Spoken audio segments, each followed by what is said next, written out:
जब भी चल जाओ वो कभी मिलता नहीं है, किसी से ढंग के बात नहीं करता है, सिर्फ फूल मालाएं लेके खड़े रहो उसके लिए, चाहे रात के 11 बज जाएंगे चाहे रात के 12 बज जाए। ये तो उनके मंत्रियों के हाल है यहाँ पे। ठीक है, हाथ मुस्कुराते हैं, हाथ हिलाते हैं मुख्यमंत्री, मगर जब काम की बात आती है तो वही बात कहीं भी घर में नहीं दाने अम्मा चली बुनाने। हाँ, अपनी नाकामियों को छुपाने के लिए दूसरी योजनाओं पे खड़ा होकर अपने इंटरव्यू दे रहा है। इससे बड़ी शर्म की बात क्या हो सकती है? आप सोलन स्पाटू रोड की हालत देखिए, आज तक कितने मिनिस्टर रहे यहाँ से। सबसे पुराना सोलन स्पाटू रोड की इतनी दयनीय हालत है कि वहाँ पे कोई पेशेंट को ले जाना, कोई मेरी तरह डिस्क प्रॉब्लम वाला हो तो उसकी तो हालत पतली हो जाती है। इस वक्त हम सोलन के चौक बाज़ार पर है और चौक बाज़ार पर जैसे पिछली बार भी हमने कहा था कि चौक पर चर्चा, बस उसी प्रोग्राम को लेकर हम यहाँ पर हाजिर हुए हैं। और सबसे बड़ी चर्चा आज हम यही करने वाले हैं। सबकी जुबान पर एक ही पार्टी का नाम है, वो है आम आदमी पार्टी। अब आम आदमी पार्टी का भाजपा को नुकसान ज़्यादा हो रहा है, ये कांग्रेस को नुकसान ज़्यादा हो रहा है, या नफ़ा किसको हो रहा है, बस यही जानने के लिए आज हम यहाँ चौक बाज़ार पर आए हैं। और चौक बाज़ार पर जो बात करें कि जगमोहन मल्होत्रा जी ये पहले पूर्व कांग्रेस के प्रवक्ता भी रहे हैं और अब हमारे साथ में वो जुड़े हैं। पहले तो उनका स्वागत करते हैं। सर, आपका बहुत बहुत स्वागत है। आपका बहुत बहुत धन्यवाद कीर्ति जी बुलाने के लिए। और साथ में ही बुद्धिजीवी प्रकोष्ठ के जो भाजपा के इंचार्ज है, डिस्ट्रिक्ट इंचार्ज शैलेंद्र गुप्ता जी, और यहाँ पर पार्षद भी हैं, उनका भी यहाँ पर बहुत बहुत स्वागत है। धन्यवाद कीर्ति जी, बहुत बहुत धन्यवाद। जैसे कि अगर यहाँ पर बात करें नफ़ा और नुकसान की, आम आदमी पार्टी आ चुकी है और चुनाव आने वाले हैं और इस पर पहले यानी कि भाजपा से ही प्रतिक्रिया लेते हैं। शैलेंद्र जी, क्या कहेंगे आप? कीर्ति जी, जैसे आपने बोला जिस पार्टी का नाम लिया आप पार्टी है, लोकतंत्र में सबको अधिकार है कि भी कोई भी अपनी पार्टी पे किसी भी प्रदेश में और कहीं भी अपना चुनाव लड़ सकते हैं। उस प्रक्रिया के अंदर यदि वो भी आ रहे हैं तो उनका स्वागत है। और हिमाचल में पहले भी इस तरह के तीसरे विकल्प के तौर पे आए, उनका क्या हर्ष हुआ। और हम ये आपको मालूम ही है, इसके लिए आपको बताने की हमें आवश्यकता नहीं है। लोकतंत्र में कोई भी पार्टी किसी भी जगह पे आकर अपने मन से वो कर देगी और इसमें हमें कोई एतराज़ भी नहीं चाहिए तो होना चाहिए। एतराज़ तो नहीं होना चाहिए, पार्टी ज़रूर आती है लेकिन उसका नफ़ा नुकसान ज़रूर होता है। किसी भी पार्टी को नफ़ा नुकसान उसका झेलना ही पड़ता है, चाहे वो कांग्रेस के वोट काटेंगे चाहे वो भाजपा के काटेंगे, पर लेकिन वो गेन करेंगे। ये वो गेन करने आ रहे हैं, क्या कहेंगे आप? कीर्ति जी, जो ये विषय है इसके बारे में मेरा ये कहना है कि अभी एक दूरगामी सोच के साथ आपको ये बात सोचनी पड़ेगी, क्योंकि अभी चुनाव दिसंबर में है हिमाचल प्रदेश के अंदर, नवंबर दिसंबर में चुनाव हो गए और भारत एक लोकतांत्रिक देश है और कोई भी पार्टी कोई भी व्यक्ति चुनाव लड़ सकता है, ऐसी कोई वो नहीं है। क्योंकि इस समय अगर आप पूरे भारतवर्ष में देखें तो विभिन्न पार्टियां अपनी किस्मत अलग अलग ढंग से आजमा रही हैं और उसी के संदर्भ में आम आदमी पार्टी हिमाचल प्रदेश में अपना कुनबा बढ़ाने में लगी है और निशाना वही है कि चुनाव, बाकी किसी प्रकार की कोई ऐसी और हलचल या कोई विकास की बात या किसी हिमाचल प्रदेश के कुछ बढ़ाने के लिए कुछ उनके मन में हो, अभी तो ऐसा कुछ नज़र नहीं आ रहा। मगर जहाँ पर जब चुनाव होते हैं तो वहाँ पे विभिन्न पार्टियाँ आती हैं। अभी आम आदमी पार्टी आ रही है तो कल को कोई एनसीपी भी आ सकती है, टीएमसी भी आ सकती है, कोई और भी राजनीतिक आधार बढ़ाने के लिए बीएसपी, दूसरी पार्टियां भी अपना राजनीतिक आधार बढ़ाने के लिए हिमाचल प्रदेश में आ सकती है और आएंगी भी, ऐसी बात नहीं है कि नहीं आएंगी। जहां तक आपने नफ़ा नुकसान की बात कही है, ये अभी बड़ी दूर की बात है, क्योंकि चुनाव दूर हैं और किस प्रकार से उनका कुनबा पड़ता है या क्या होता है ये आने वाला। जैसे आपने कहा कि चुनाव दूर है, अभी काफ़ी टाइम लगेगा, लेकिन यही है कि वो तो सिर्फ गेन करने आ रही है, नुकसान तो दोनों पार्टीज में से उठाना ही पड़ेगा। आपको क्या लगता है कि भाजपा को ज़्यादा नुकसान होगा या कांग्रेस को नुकसान होगा? देखिए, नुकसान या फ़ायदे की बात तो कुछ नहीं कह सकते, मगर अगर पार्टियां, जहां तक मैं अपनी बेबाक राय रखना चाहूँगा कि अगर कार्यकर्ताओं के साथ पार्टियां सही व्यवहार नहीं करेंगी तो क्योंकि जो राजनीतिक व्यक्ति है वो कोई अपना अल्टरनेटिव ढूंढने की कोशिश करता है, इसमें तो ऐसी कोई बात नहीं है। क्योंकि अगर परिवार में भी उचित सम्मान और उचित स्थान न मिले तो कई बार व्यक्ति परिवार छोड़ने को मजबूर हो जाता है। और अब जो पार्टियां हैं उन्हें आत्ममंथन तो करना पड़ेगा कि वो किस प्रकार से अपने कार्यकर्ताओं को, अपने नेताओं को जोड़ के रखे, इकट्ठा रखे।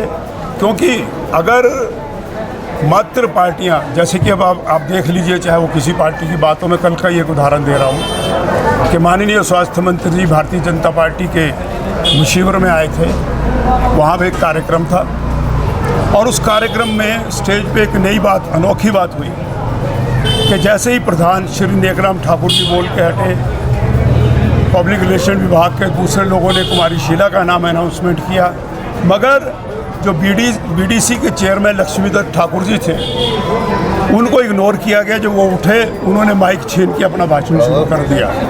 तो आप ये बात सोचिए कि अगर कार्यकर्ता का अपमान इस प्रकार से स्टेज पे होगा तो उसके बाद क्या विकल्प रह जाएगा। ये बात आपको भी महसूस होगी कि जो व्यक्ति परिवार से जुड़ा है, संगठन से जुड़ा है, उसका सम्मान होना और उचित स्थान मिलना बहुत ज़रूरी है। जैसे शैलेंद्र जी, साफ तौर पर यहाँ पर बोला जा रहा है कि भाजपा को ज़्यादा केयर करने की ज़रूरत है, क्या कहेंगे? जैसे कल का प्रोग्राम का नहीं, जहाँ तक मेरे बड़े भाई साहब मल्होत्रा जी ने जो बात कही, मैं इससे बिल्कुल भिन्न विचार रखता हूँ। उसमें हमारे बीडीसी के जो वाइस चेयरमैन हैं उनका नाम लेना वो भूल गए। उन्होंने मंत्री जी से परमिशन ली। परमिशन लेने के बाद मंत्री जी ने बोला कि जी हाँ आप भी बोलिए। तो उसमें बहुत बार इस तरह के अनऑर्गेनाइज्ड प्रोग्राम में ऐसा हो जाता है, तो वो भी इसमें इत्तेफाक था। आप किसी भी बात को किसी भी दिशा में मोड़ सकते हैं, लेकिन बड़े संयम के साथ और बड़े अच्छे तरीके से उन्होंने अपनी बात को कहा और बाद में इस चीज़ को इंडोर्स भी किया। और बड़े छीनने वाली बात की मंच छीन लिया, ये तो एक खबर बनाने वाली बात है कि उसको आप किस तरीके से लेते हैं। उन्होंने अपनी रिक्वेस्ट की कि जी मैं रह गया और मैं भी कुछ अपनी जनता के बीच में दो शब्द बोलना चाहता हूँ। तो ये ऐसा कोई पहली बार हुआ, ऐसी कोई बात नहीं है। जहाँ तक आपने बोला पार्टी को फ़ायदा होगा या नुकसान होगा, मैं आप ज़्यादा किसको होगा, मैं इसी बात पे आपके बात पे आ रहा हूँ। यदि आप स्पेसिफिकली मेरे से एक बात पूछ रही कि भी ज़्यादा किसका होगा, तो उसका एक मात्र उदाहरण यह है कि जब भी आम पार्टी आई है, चाहे वो शीला दीक्षित मुख्यमंत्री थी, जहाँ भ्रष्टाचार ज़्यादा होगा, जहाँ लोगों के पास कोई विकल्प नहीं होगा, पंजाब में भी जब भ्रष्टाचार का बोलबाला रहा और वहाँ भारतीय जनता पार्टी का जो आधार है वो शुरू से ही बिल्कुल सीमित सा आधार है, तो उस पे वो लोग आए। तो जहाँ जहाँ कांग्रेस का भ्रष्टाचार ज़्यादा था वहाँ वो विकल्प के तौर। लेकिन हिमाचल एक ऐसा स्थान है जहाँ ना तो कोई भ्रष्टाचार की बात, ना कोई उसका मुद्दा बना, सुशासन सब लोग इसको मान रहे हैं कि भारतीय जनता पार्टी, हमारे जो माननीय मुख्यमंत्री जी हैं वो युवा मुख्यमंत्री पूरी ईमानदारी से और लगन से कार्य कर रहे हैं। तो इस तरह का कोई बहुत बड़ा उनके खिलाफ ऐसा कोई आपको नज़र नहीं आता। और इस पिछले 4.5 साल के अंदर माननीय मुख्यमंत्री के ऊपर कोई भी भ्रष्टाचार का इस तरह का आरोप नहीं लगा। यदि दिल्ली में आम पार्टी आई तो उसमें उन्होंने कांग्रेस को रिप्लेस किया। पंजाब में जब वो आई तो उन्होंने वहाँ भी कांग्रेस को रिप्लेस किया। इसलिए ये कहना, और कोई भी सरकार जब 5 साल के लिए काम करती है उनकी एंटी इनकम्बेंसी कहीं ना कहीं छोटी मोटी रहती है। तो अब एंटी इनकम्बेंसी को लेने के लिए एक तीसरा विकल्प आया। अदरवाइज़ क्या होता था, जितनी भी किसी रूलिंग पार्टी की, कोई भी रूलिंग पार्टी हो, उसकी जो एंटी इनकम्बेंसी थी वो एक दूसरे घर में जाती थी। लेकिन अब वो तीसरे होने से उसमें विभाजन हुआ है। तो निश्चित तौर पे जो दो उदाहरण मैंने आपको दिए हैं उसमें ऐसा नज़र आता है कि भारतीय जनता पार्टी को इसमें उनको वोटें काटने के उसमें आम पार्टी को निश्चित तौर पे एक बड़ा लाभ होगा। और जो जाने वाले लोग हैं वो 2 तरह के लोग होते हैं, वो सब पॉलिटिकल पार्टीज़ में होते हैं। एक महत्वाकांक्षी, जो सबसे ज़्यादा महत्वाकांक्षी लोग होते हैं, उन्हें विचारधारा से कुछ लेना देना नहीं होता है। उनकी महत्वाकांक्षा है मुझे टिकट मिलनी चाहिए, मैं सबसे सहयोगी। इस पे भी आएंगे, लेकिन पहले मल्होत्रा जी का जवाब ले लेते हैं। मल्होत्रा जी, जैसे यहाँ पर कहा गया है कि यहाँ पर तो राम राज्य है प्रदेश में और विकास यहाँ पर बहुत ज़्यादा हो रहे हैं और यहाँ पर विकल्प की अब कोई ज़रूरत नहीं है। विकल्प तो वहाँ पर होता है जहाँ पर भ्रष्टाचार होता है। सहमत है आप? मैं इन्हीं की बात को इंडोर्स कर रहा हूँ मैं, कि इन्होंने कहा है कि मैं उसी बात को मान रहा हूँ कि एंटी इनकम्बेंसी वो किसके खिलाफ होगी। सीधा सा मेरा प्रश्न है, वो होगी भारतीय जनता पार्टी के खिलाफ जो कि सरकार में है। नाकामी किसकी है? भारतीय जनता पार्टी की जो सरकार में है, जो नाकामी तो मान ही नहीं रही है। नहीं, मैं ये खुद कह रहे हैं कि एंटी इनकम्बेंसी होती है। मेरे बड़े भाई को कह रहे हैं ना, मैंने ये बात कही है। मैं ये नहीं कह रहा कि आप मानेंगे। किसी भी पार्टी की, कोई भी रूलिंग पार्टी होती है, उसका एक छोटा सा पक्ष या बड़ा पक्ष एंटी इनकम्बेंसी का होता है। यदि टू पॉलिटिकल पार्टीज, जो दो पार्टीज होती है, उसमें विभाजन नहीं होता। यदि आप एंटी इनकम्बेंसी है तो दूसरे घर में जाएगी।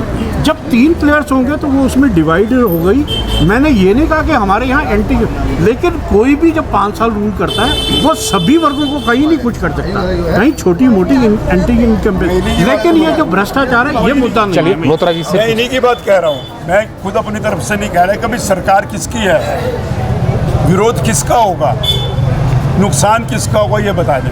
दूसरी बात, जो इन्होंने दिल्ली की बात की, इन्होंने कहा कि वहाँ कांग्रेस को नुकसान हुआ। ये बता सकते हैं कि वहाँ भारतीय जनता पार्टी का क्या हाल है?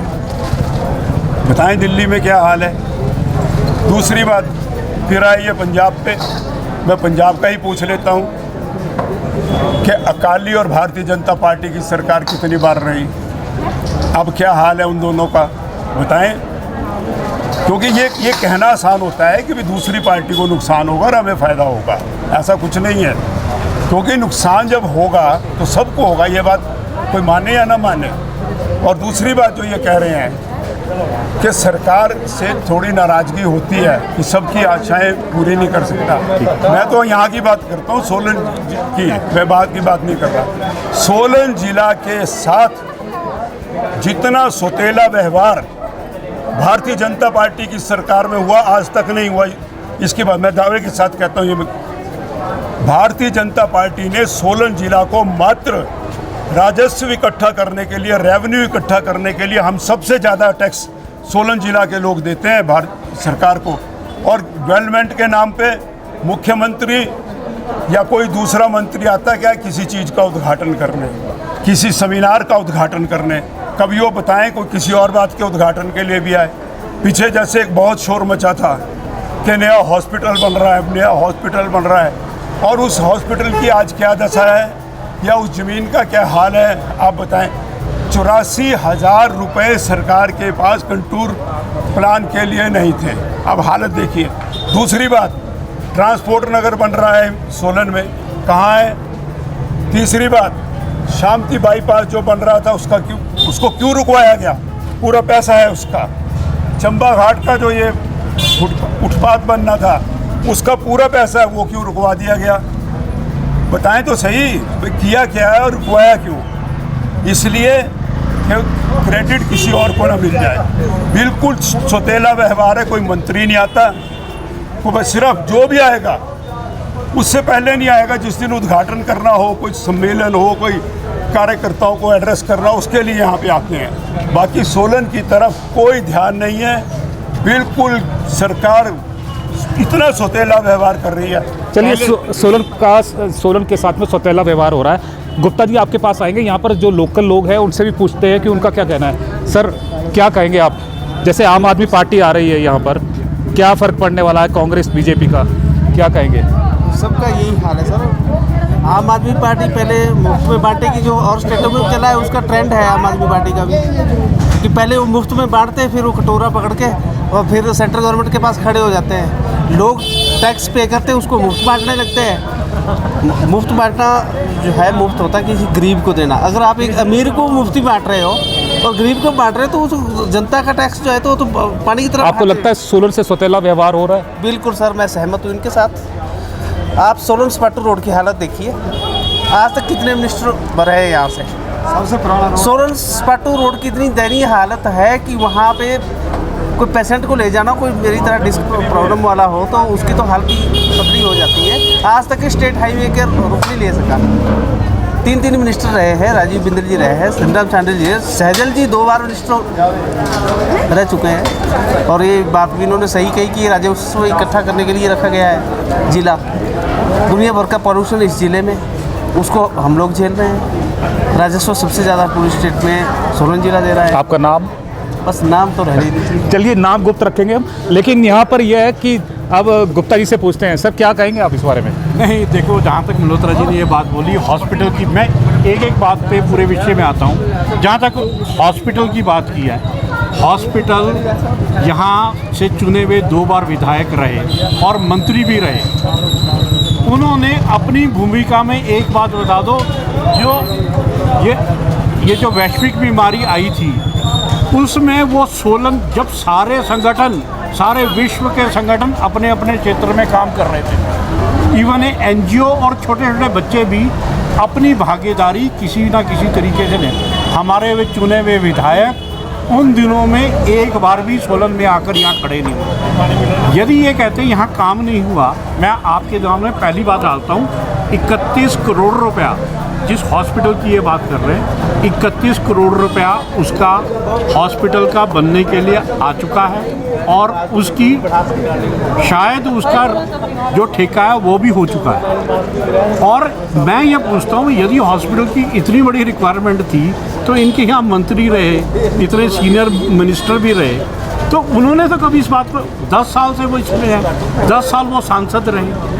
आप ये बताओ उन्होंने कब सोलन की आज भी उनका सोलन में कोई एड्रेस नहीं है। आप ये दुनिया में जब इतनी बड़ी प्रॉब्लम आई कोरोना के रूप में, एक छोटे से बच्चा भी एक दूसरे का सहयोग कर रहा था और एक समाज में उदाहरण बन रहा था कि भी इस बीमारी से किसी ना किसी की आदमी की मदद की जाए। जो यहाँ के चुने में विधायक है वो सोलन के अंदर तक किसी की मदद तो क्या कर रही है, वो सोलन विधायक की, सोलन के विधानसभा क्षेत्र की सुध-बुध लेने भी नहीं आए। और जहाँ तक ये बात हॉस्पिटल और अन्य जगह की बात कर रहे हैं, उसके लिए कार्य बहुत तेज़ी से चल रहा है और एक बड़ा hospital, exemplary hospital, multi specialist hospital बनने के लिए वो बिल्कुल तैयार पड़ा। और जहाँ तक इन्होंने कहा वो जो बाईपास की बात है, बाईपास और ये जो सड़क वो सैनिक उसके लिए, वो उनके समय से 5 साल से ये प्रॉब्लम थी। एक भूतपूर्व सैनिक होने के नाते उन्होंने कोई भी जिम्मेवारी नहीं सोची। वो जो झगड़ा था वो सैनिकों की जगह थी, उसके साथ उन्होंने कहाँ अपनी जिम्मेवारी को निभाया। यदि प्रशासन की बजाय एक पूर्व सैनिक उसको निपटाने के लिए ज़्यादा सक्षम था, मैं ये कह रहा हूँ वो एक पिछले 10 साल में 10 साल वो सांसद भी रहे। अब उनकी हालत ये है, जो मुख्यमंत्री ग्रामीण सड़क योजना है उसमें आप जैसे पत्रकार भाइयों को ले जाके ये मेरे सड़क बना रहा हूँ, मतलब आप ये देखिए, जो आदमी काम नहीं कर रहा अपनी नाकामियों को छुपाने के लिए दूसरी योजनाओं पे खड़ा होकर अपने इंटरव्यू दे रहा है। इससे बड़ी शर्म की बात क्या हो सकती है। मैं ये मानता हूँ ये जो कांग्रेस की सरकार ने ये मंत्री रहे और आज भी विधायक हैं, उन्होंने कहाँ एक भूमिका भी निभाई अपनी। चलिए ये तो आरोप प्रत्यारोप की बात हो गई। पूर्व पार्षद भी हमारे साथ में है, दिल्ली जी। जैसे यहाँ पर बोला जा रहा है कि ना भाजपा काम कर रही है ना कांग्रेस, एक दूसरे के ऊपर आरोप लगाए जा रहे हैं, आप कितना और किससे सहमत है? धन्यवाद कीर्ति जी, काफ़ी समय बाद आपने हमें याद करा। अब मैं पब्लिकली बात बोलना चाहूँगा, नोटे पार्टी दोनों भाई, एक कांग्रेस के प्रवक्ता रहे हैं, एक हमारे काउंसलर हैं प्रेजेंट में। इन्होंने जो अपने पार्टी के पक्ष रखे हैं, मैं इसके विपरीत ही कुछ बोलना चाहूँगा। जब भी कभी इस प्रकार की वातावरण देखने को मिलता है कि कोई तीसरा व्यक्ति जो है वो हमारे हिमाचल प्रदेश में आ रहा है, इससे पहले भी कई बार 2-3 बार प्रयास हो चुके हैं, लेकिन हिमाचल की जनता ने उनको नकार दिया है। ये बातें अब करने का समय नहीं रहा है, लोकतंत्र है, कोई भी आएगा कोई भी जाएगा। मैं तो ये कहना चाहूँगा स्पष्ट बिल्कुल, और मैं इस मामले में अपने विचार रखना चाहता हूँ भी सरकार प्रेजेंट में जो काम कर रही है, जब ये कभी जनता के बीच में जाए तो इनको बताना चाहिए भी बेरोजगार कितने कम हुए, नौकरियां कितनी ज़्यादा दी। रही हॉस्पिटल की बात, वो तो 2014 से ही हम सुन रहे हैं भी हॉस्पिटल बनेगा, ट्रांसपोर्टर नगर बनेगा। ये बातें पब्लिकली बोल रहा हूँ मैं, नोट एक पार्टी की तरफ से कुछ मेरी इस बात को आपने लेना है। बाकी रही नौकरियों की, बाकी रही इस प्रकार की बाकी व्यवस्थाओं की, यहाँ पर इतने डॉक्टर थे, अब डॉक्टर देख लो हॉस्पिटल में कितने रह गए हैं, सारे डॉक्टर नार की तरफ शिफ्ट हो गए हैं। एक हमें निष्क्रिय मंत्री मिला हुआ है डॉक्टर राजीव सहजल, वो काम कम और घुमंतरू ज़्यादा है। उसको जब भी चल जो वो कभी मिलता नहीं है, किसी से ढंग के बात नहीं करता है, सिर्फ फूल मालाएं लेके खड़े रहो उसके लिए, चाहे रात के 11 बज जाएंगे चाहे रात के 12 बज जाए। ये तो उनके मंत्रियों के हाल है यहाँ से, ठीक है ना। तो अब रही बात इनकी रिपीट मिशन की या डिफीट मिशन की, ये पब्लिक को तय करने दो, ये पब्लिक ही तय करेगी। धन्यवाद। जैसे आपने यहाँ पर देखा है, आम आदमी पार्टी क्यों आ रही है और क्यों यहाँ से जो लोग टूट कर है उनके बीच में जा रहे हैं, क्योंकि अभी तक अगर धरातल पर देखें तो ना कांग्रेस उतना कर पाई ना भाजपा उतना कर पा रही है। अभी तक यही है कि हाँ, जो घोषणाएं हैं वो घोषणाएं हो रही हैं, कांग्रेस ने भी वैसे ही किया, तभी यही हालत है कि जो सोलन है अभी विकसित नहीं हुआ है, विकास की गति अभी पकड़ रहा है। मल्होत्रा जी कुछ कहना चाहते हैं उनसे? कि शैलेंद्र भाई ने एक बात की है कि बात तो ये हॉस्पिटल की करना चाहते थे मगर पहुंच गए विधायक जी पे। वो दोबारा चुने वो विधायक जी पे पहुंच गए, वो दोबारा चुने इसीलिए गए कि उन्होंने काम किया था। 364 करोड़ रुपया पूरे निर्वाचन क्षेत्र में लगाया था। अब मैं हॉस्पिटल की बात कर रहा हूँ। हॉस्पिटल के घर में नहीं दाने, अम्मा चली बुनाने। ये इस हॉस्पिटल का जो ये बनने जा रहा है, करोड़ों रुपए का बजट होना चाहिए। सरकार कटोरा लेके 500 करोड़ रुपए हर महीने केंद्र सरकार से मांगने जाती है। तनख्वाहें देने के लिए पैसे नहीं है, किसी विकास के काम के लिए पैसे नहीं है, उसके लिए वहाँ से है।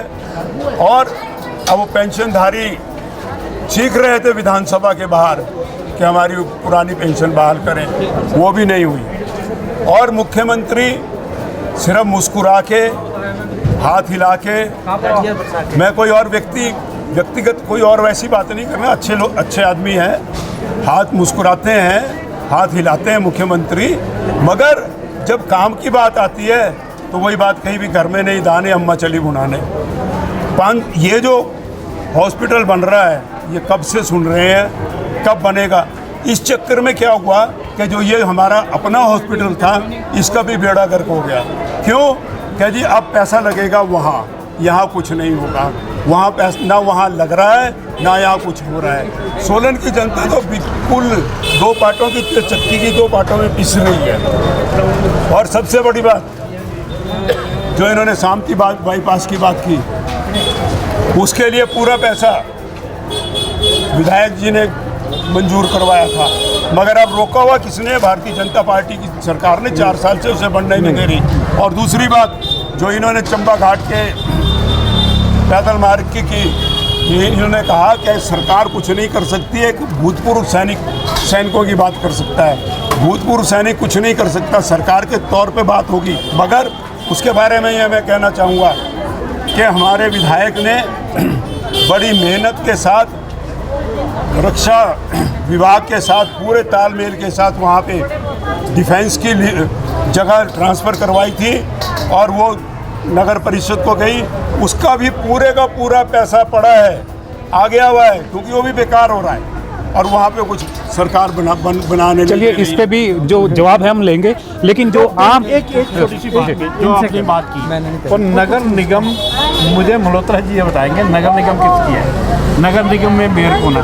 दूसरी बात जो मैंने आपको कहा था ना, मैंने आपको ये कहा जब इन्होंने फाउंडेशन स्टोन रखा था तब ये मंत्री भी थे और विधायक भी थे। ये प्रॉब्लम तब की पेंडिंग है ये, और सरकार ने इसमें अभी भी प्रयासरत है और जल्दी से जल्दी इसका निर्णय आने वाला है। नहीं, ये जो वो तो हम सुनते आए हैं, हॉस्पिटल बनेगा, निर्णय आएगा, सड़क बनेगी, पैसा आएगा, पैसा होगा तो होगा, ना कुछ, ना 9 मन तेल होगा, ना राधा नाचेगी। बात तो ये। चलिए कीर्ति जी एक बात इसमें ये ऐसा लग रहा है कि भी जैसे 5 साल पहले, इससे पहले कांग्रेस थी नहीं, ये जितनी प्रॉब्लम्स है ये अभी आई। आप 5 साल पहले थे, आपने क्या किया इस बारे में मेरे को बताया। ये भी जवाब लेंगे, लेकिन आम जनता से ये रेडी लगाते हैं और यहाँ पर चौक बाज़ार में ही है, क्या कहेंगे, किससे सेटिस्फाई है? क्या कांग्रेस, क्या भाजपा, क्या आपके लिए कुछ किया है? जो सरकार जो भी आती है उसमें पे अपने कर्तव्य निर्वहन करती है। आपको क्या दिक्कत आ रही है? जैसे अगर आम आदमी पार्टी आ रही है यहाँ पर, कोई रुझान, तो यहाँ पर देख रहे हैं आप, जो आम जनता है वो कह रही है, अभी नकार रही है कि आम आदमी पार्टी का अस्तित्व नहीं है, लेकिन यहाँ पर नफ़ा नुकसान है दोनों को होने वाला है, चाहे वो भाजपा हो चाहे कांग्रेस हो, उनके वोट बैंक से जो वोट है वो खिसकने वाले हैं। और यही वजह है कि आज हम चौक बाज़ार पे आए हैं और ये चर्चा कर रहे हैं कि आखिर आम आदमी पार्टी का अस्तित्व क्या है। कीर्ति जी, जो आपने बोला नफ़ा नुकसान की वजह, अभी बीते दिनों में 5 राज्यों में चुनाव, उसमें एक में कांग्रेस थी, चार जगह पे बीजेपी, और गोवा में और उत्तराखंड में आप पार्टी ने पूरे दम से ये चुनाव लड़ा। वहाँ आप उनकी स्थिति देख सकते हैं, जहाँ भारतीय जनता पार्टी रूलिंग में थी। सिर्फ पंजाब में भारतीय जनता पार्टी रूलिंग में नहीं थी, भ्रष्टाचार वहाँ इतना बोलबाला था। तो आम पार्टी यदि वहाँ थंबिंग मेजॉरिटी से और इस तरीके से वो आई है, तो उसका जो कांग्रेस के किए हुए कार्य को करा है। उत्तराखंड में भी हम सत्ता में थे, आम पार्टी ने पूरे, आज वहाँ उनकी हालत देखो। गोवा में देखिए, गोवा में सब पॉलिटिकल पार्टियां प्रेडिक्ट कर रही थी कि जी वो पूरे दम पे लड़ रहे हैं, आज वहाँ उनकी हालत देखो। मेरा मानना ये है, जहाँ जहाँ भारतीय जनता पार्टी ने राज किया और एक अच्छा सुशासन दिया, वहाँ उन लोगों ने उनको रिपीट किया। ऐसा ही अब हिमाचल में भी होने जा रहा है, इसमें कोई दो राय नहीं है, इसमें कोई फैन बट नहीं है। चलिए अब लास्ट क्वेश्चन आपसे यही पूछते हैं, मल्होत्रा जी आपसे ही पूछते हैं कि अब लास्ट में यही है कि नफ़ा नुकसान ज़्यादा किसको होगा और क्यों होगा? देखिए, जहाँ तक तीसरे विकल्प की बात है, तो नफ़ा नुकसान जो होगा ये ऐसा नहीं है कि किसी भी पार्टी को नहीं होगा, डेफिनेटली होगा कि जब लोग छोड़ के जाएंगे, या दो किस्म के लोग जाते हैं। एक तो वो जो कोई वहाँ बिल्कुल फ़ायदा लेने के लिए छलांग मारते हैं, दूसरा एक है जिसे घर में उचित सम्मान और उचित स्थान नहीं मिलेगा, वो भी अपन, क्योंकि राजनीति में है तो राजनीति में अपना कैरियर वहाँ भी देख सकता है। तो ये बात अगर कोई भी हम बार बार कबूतर आ रहा है, बिल्ली आ रही है और कबूतर की तरह आंखें बंद कर ले, तो वो भी नहीं कह सकते हम कि नहीं होगा, ये होगा। इसीलिए मैंने शुरू में ही कहा था कि दो पार्टियों को आत्ममंथन करना ही पड़ेगा, कार्यकर्ता को सम्मान देना ही पड़ेगा। सर क्या कहेंगे? देखो, ये तो बिल्कुल ठीक है, जब आप एक विचारधारा से जुड़े हुए हैं और दिन रात आप काम करते हैं। लोता जी की बात से मैं बिल्कुल सहमत हूँ, और सभी कार्यकर्ताओं को, वो किसी भी राष्ट्रीय पार्टी की हो, उनको मान सम्मान मिलना चाहिए। और क्योंकि वो निस्वार्थ भाव से, ज़्यादातर कार्यकर्ता निस्वार्थ भाव से काम करता है, तो उसको एक आत्मसम्मान मिलना चाहिए। भारतीय जनता पार्टी में ये इस मामले में एक एग्जाम्पल है बहुत जगह। लेकिन मैं ये नहीं कहता कि भी कुछ जगह पे ऐसा भी होता है जहाँ वो निस्वार्थ, कुछ लोग बहुत हाईली एम्बिशियस लोग होते हैं जिनको अपनी विचारधारा से कुछ लेना देना नहीं होता है। उनको है कि जी चुनाव लड़ने के लिए प्रत्याशी एक ही होता है, और उसमें पार्टी चुनती है, कोई भी पॉलिटिकल पार्टी हो, उसमें वो जिनको चुनती है, वो जिसको दूसरा आदमी उसमें जिसका विचारधारा से नहीं, जिसका संबंध व्यक्तिगत होता है, वो कहता है कि जी मैं तो अब तीसरी पार्टी में जा रहा हूँ। तो इस तरह के पॉलिटिकल लोग हर पार्टियों में होते हैं, तो ये तीसरा उनको विकल्प भी हो सकता है, उसमें भी वो लोग जाए। तो आपने यहाँ पर देखा, जो हमने यहाँ पर चर्चा की है, वो चर्चा यही की कि कांग्रेस को ज़्यादा नुकसान होगा या जो भाजपा को, लेकिन यहाँ पर साफ तौर पर देखा जा रहा है, वैसे तो दोनों ही पार्टीज एक दूसरे के विरोधी हैं, लेकिन यहाँ पर इस मौके पर वो दोनों एक दूसरे से सहमत नज़र आ रही है, और उनका ये कहना है कि आत्म मंथन करने की ज़रूरत है, चाहे भाजपा हो चाहे कांग्रेस हो। अब यहाँ पर सिनेरियो भी चेंज हो रहा है, अब ये कहा जा रहा है कि हमें जितने भी कार्यकर्ता हैं उनको अपने साथ रखना होगा और उनको किसी भी हालत में नाराज़ नहीं करना होगा। अगर हम नाराज़ करते हैं तो आपका जो दरबार है वो खुला है, और अगर यहाँ से नाराज़गी होती है तो वहाँ जाना पड़ेगा। यानी कि अब कार्यकर्ताओं को सम्मान जो पहले नहीं मिलता था, वो सम्मान भी अब मिलने लगेगा।